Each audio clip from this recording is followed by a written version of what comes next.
स्वागत है हमारे YouTube चैनल में आप सबका। दोस्तों, आज हम शुरू करने जा रहे हैं एनसीईआरटी कक्षा 10 गणित।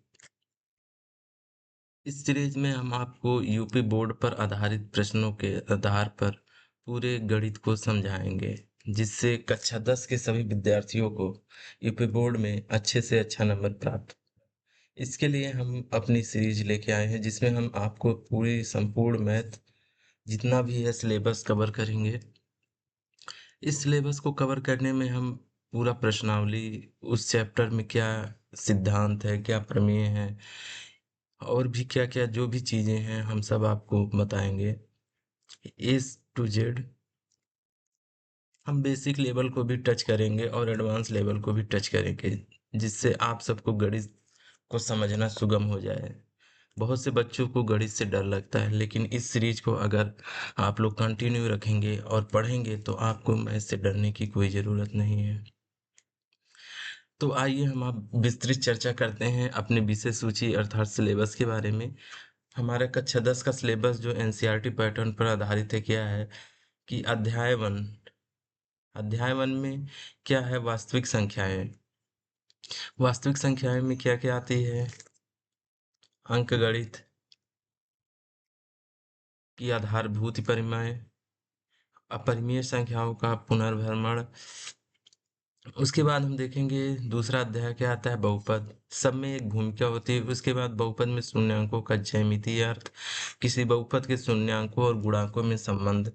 तो एक एक हम विस्तृत चर्चा करेंगे अपने अगले पार्ट के वीडियोस में।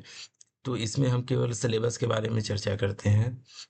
अध्याय 3 दो चर वाले रैखिक समीकरण युग्म। तो इसमें पहले भूमिका है, फिर रैखिक समीकरण युग्म का ज्यामितीय विधि से हल। एक रैखिक समीकरण युग्म को हल करने की बीजगणितीय विधि, इसमें प्रतिस्थापन आती है, विलोपन विधि आती है। फिर अगला अध्याय है द्विघात समीकरण। इसमें द्विघात समीकरण के बारे में पढ़ेंगे। द्विघात समीकरण का हल जो गुणनखंड के द्वारा कैसे करते हैं, मूलों की प्रकृति क्या होती है। अब आते हैं समांतर श्रेणी। समांतर श्रेणी में समांतर श्रेणी एपी का nवां पद, एपी के प्रथम n पदों का योग। उसके बाद यहाँ से हमारा मैथ का अलग एडवांस थोड़ा चालू हो जाता है, जिसमें आपका त्रिभुज आएगा। त्रिभुज में समरूप आकृतियां, त्रिभुज की समरूपता, त्रिभुज के समरूपता के लिए कसौटियां अर्थात प्रमेय, क्या क्या सिद्धांत है। फिर अगला आता है हमारा निर्देशांक ज्यामिति। इसमें दूरी सूत्र, विभाजन सूत्र, यही दो चीजें हमको पढ़ना है, उतना भी एडवांस नहीं है, बस बेसिक बेसिक है, लेकिन आपको समझना बहुत जरूरी है। त्रिकोणमिति, ये हमारा टेग्नोमेट्री आ गई। टेग्नोमेट्री में हमारा त्रिकोणमितीय अनुपात, कुछ विशिष्ट कोणों के त्रिकोणमितीय अनुपात। उसके बाद त्रिकोणमितीय संख्याएं जैसे cos square plus sine square theta equal to 1, ऐसे ही सब संख्याएं हैं, उसको हमें पढ़ना है।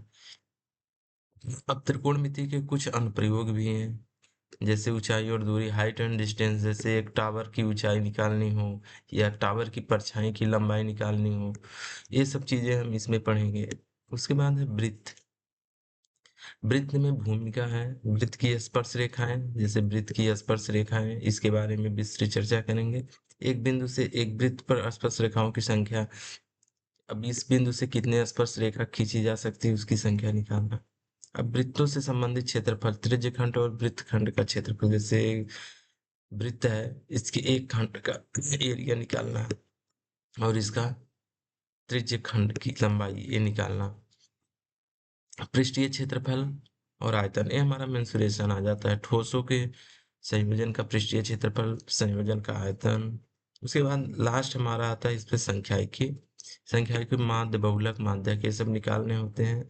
और सबसे लास्ट चैप्टर हमारा आता है प्रायिकता। ये बस एक थोड़ा सा ओवरव्यू है, इसकी विस्तृत जो रहेगा आप अपने नेक्स्ट क्लास अर्थात 11th और 12th में पढ़ेंगे। तो ये हमारा था एक सिलेबस कवर अप। पूरा सिलेबस को हमने कवर किया है। तो हम कैसे क्या पढ़ेंगे, इस सब की विस्तृत जानकारी इस विषय सूची में दी गई है। आप अपने जो भी क्लास 10th की पाठ्य पुस्तक या जो भी आप अपना किताब वगैरह लेके पढ़ते हैं, उसमें सिलेबस मिला सकते हैं, यही सिलेबस होगा। अब इन सब के एक एक चैप्टर को हम अपने एक एक पार्ट के वीडियो में लेके आएंगे। और उसमें हम आपको पूरी विस्तृत चर्चा करके बताएँगे ए टू ज़ेड, उसमें समझने में कोई दिक्कत नहीं होगी। तो हमारे चैनल पे बने रहिएगा।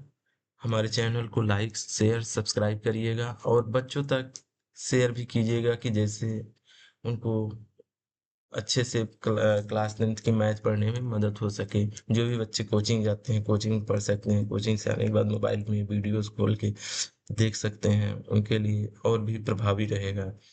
जो बच्चे कोचिंग नहीं जा सकते, केवल घर पर हैं, तो इस वीडियो के माध्यम से सब कुछ पढ़ सकते हैं, उन्हें कोचिंग जाने की आवश्यकता नहीं है। हम सब चीज़ें कवर करेंगे। हम कोशिश करेंगे कि बच्चों को सब चीज़ें आसान भाषा में अच्छे से समझ आ जाए। तो आज के लिए बस इतना ही। आप इंतज़ार करिए हमारे नेक्स्ट पार्ट, जो कि हम लेके आएँगे वास्तविक संख्याओं का वीडियो। ये हमारा पहला चैप्टर होगा। तो आज के लिए इतना ही। धन्यवाद।